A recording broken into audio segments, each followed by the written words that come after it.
Trump shares an AI video of Obama being arrested. Here it is. There's no question in my mind that this intelligence community assessment that President Obama ordered be published, which contained a manufactured intelligence document. It's worse than even politicization of intelligence. It was manufactured intelligence that sought to achieve President Obama and his team's objective, which was undermining President Trump's presidency and subverting the will of the American people. So yes, next week we will be releasing more detailed information about how exactly this took place and the extent to which this information was sought to be hidden from the American people, hidden from officials who would be in a position to do something about it. And that's really the point here that I think is most important, Maria, and you said it in your opening. Accountability is essential. You mean the Trump Epstein files? They're not the Epstein files anymore. They're the Trump Epstein files. Is this another distraction from the damn Trump Epstein files? I get it. I think this is what he's doing.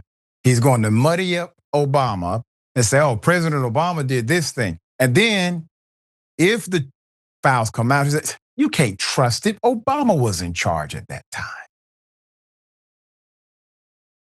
Can we all go ahead and just conclude Trump's in the files now? He up in there, okay? So with the no one is above the law caption, just hilarious, man. This cat got 30 plus felony convictions and is serving as president of the United States of America. They have no shame. All right, so the post came just hours after a Sunday announcement on Fox News by Director of National Intelligence, Tulsi Gabbard. This means they were on message when they do this. They've had a huddle, who accused the Obama administration of plotting to usurp Trump by deliberately manipulating intelligence on Russian interference in the 2016 election. Quote, their goal was to subvert the will of the American. It's so crazy. I wish they would have done something, but they were all hands off and we're above all of this and we're institutional authorities and it's not for us to get involved with the Department of Justice. I was like, damn it, get involved. We're talking about Trump. But they wouldn't. But that's not going to stop Trump from saying, well, you were involved because. Well, who gets to manufacture evidence now if this is about manufacturing something? I mean, the same administration that have put fake ass gang tattoos on an unwilling co-participant in their ridiculous immigration gang sting break, whatever it was. They'll put fake tattoos on the man's hand in a picture. They'll do any damn thing. All right. So their goal, quote, their goal was to subvert the will of the American people and enact what was essentially a years-long coup with the objective of trying to usurp the president from fulfilling the mandate bestowed upon him by the American people. Does that even sound right?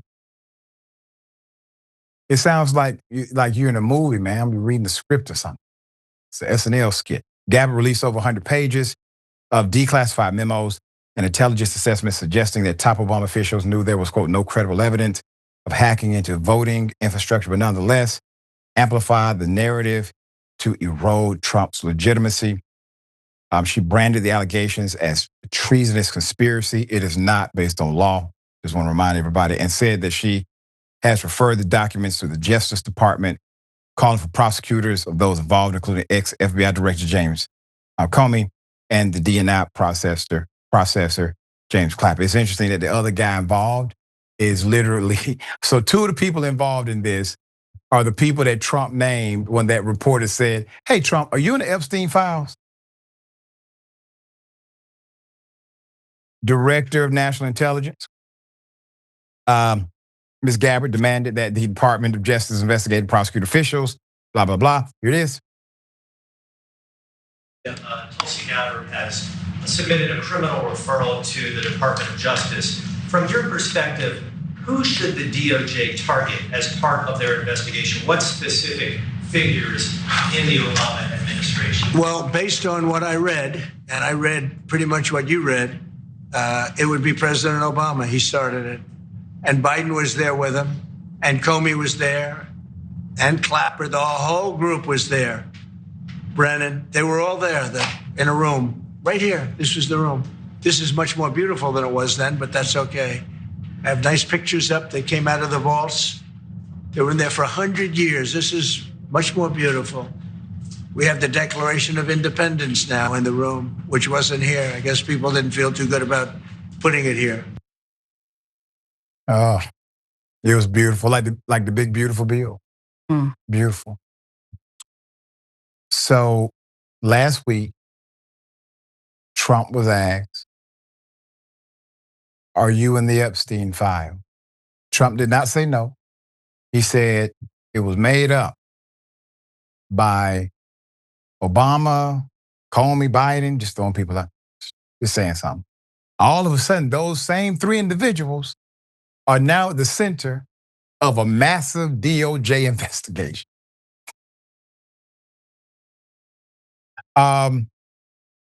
Here's the next one. You know what? If you look at those papers, they have them stone cold, and it was President Obama. It wasn't lots of people all over the place. It was them too. But the leader of the gang was President Obama, Barack Hussein Obama. Have you heard of him? And except for the fact that he gets shielded by the press for his entire life, that's the one they look. He's guilty. It's not a question. You know, I like to say, let's give it time. It's there. He's guilty. This was treason. This was every word you can think of. They tried to steal the election. They tried to obfuscate the election. They did things that nobody's ever even imagined, even in other countries. You've seen some pretty rough countries. This man has seen some pretty rough countries, but you've never seen anything like it. They tried to steal the election. If you are in charge of it all, ain't no damn trying, Trump. Trump tried to overthrow democracy. Now that actually happened. We all have the evidence. We can bring it up right now. Does anyone else find it ironic that last week he mentioned these individuals in the context of his defense against the question in reference to Epstein files, and all of a sudden this is happening? Now, so Trump doubles down. Now, this is according to a recent New York Times report. Epstein accuser says she told the FBI two times, that they should investigate Trump. A Jeffrey Epstein accuser is now speaking out, telling the New York Times that she, on two separate occasions, recommended to the FBI that they should look into President Donald Trump. Now, these individuals are adults today, okay? They know good and damn well what happened to them. In an interview with the Times, published on Sunday, Epstein accuser Maria Farmer said that when she spoke to law enforcement in 1996 to report that she had been sexually assaulted by Epstein and Miss Maxwell, she urged them to also look into the people in Epstein's orbit, including Trump. Farmer then reiterated that her concern about Trump to the FBI again in 2006. She previously described the encounter. The encounter with Mr. Trump, Ms. Farmer said, occurred in 1995 as she was preparing to work for Mr. Epstein. She said she told the authorities that late one night, Mr. Epstein unexpectedly called her to his offices in a luxury building in Manhattan. And she arrived in running shorts. Mr. Trump then arrived wearing a business suit and started to hover over her. And she told the authority. Ms. Farmer said she recalled feeling scared as Mr. Trump stared at her bare legs.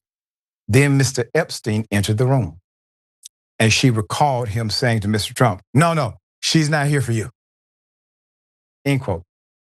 The two men left the room, and Ms. Farmer said she could hear Mr. Trump commenting that he thought Ms. Farmer was 16 years old. So to imagine that Trump is not or was not part of that scene back then, you would have to conclude that an individual who has no impulse control, a person who has never been restricted by law, ethics, decency, or morality, that someone who has openly spoken about sexually assaulting women, a person that has actually been convicted in civil court of sexual assault, somehow has moral clarity and is friends with Epstein. All right, Sharon, thoughts? Listen, where there's smoke, excuse me, there's fire. We may not have found the inferno yet, but there's so much smoke. Okay, it can kill us. It's actually just it's craziness. What Donald Trump talks about himself, not what other people say about him, including sitting on The View years ago next to his daughter and talking about her in a sexual way. Yes. I don't know men like that. I don't. It's out of my. You're a man, okay? I don't know people who say the things he says, who want to sexualize young girls. They don't even joke about that. Right. So listen, I know that the oddball, and she is an oddball, Tulsi Gabbard, okay, who's doing the bidding.